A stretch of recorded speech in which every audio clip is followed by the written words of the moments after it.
ஹிரண்யகசிபுவை கொன்றபின் நரசிம்மர் மிகுந்த கோபத்தில் இருந்தார். அவருடைய கோபம் தொடர்ந்து வளர்ந்ததால் அவர் உலகையே அழித்து விடுவார் என்று தேவர்கள் பயந்தனர். தேவர்கள் பிரம்மாவிடம் சென்று உதவி கேட்டனர். பிரம்மா, நான் எதுவும் செய்ய முடியாது. ஒருவரே இவரை சமாதானப்படுத்த முடியும்.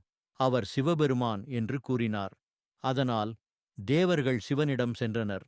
சிவன் இந்த விஷயத்தைக் கேட்டதும், நான் இவரை கட்டுப்படுத்துவேன் என்று உறுதியளித்தார். சரபேஸ்வரர் அவதாரம்.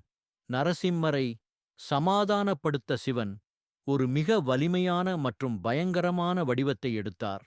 அந்த வடிவம்தான் சரபேஸ்வரர்.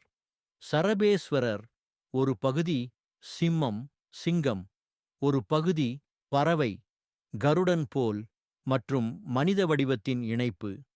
இவருடைய உருவம் மிகவும் சக்தி வாய்ந்ததாக இருந்தது. சரபேஸ்வரர் மிகவும் வேகமாக நரசிம்மரின் மீது பாய்ந்து அவரை கட்டுப்படுத்தினார்.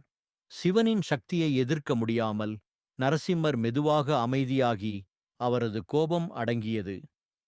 சிவனின் திருவருளை உணர்ந்து அவரை வணங்கினார். சிவபெருமான் திருப்தியடைந்து நரசிம்மரை ஆசீர்வதித்தார்.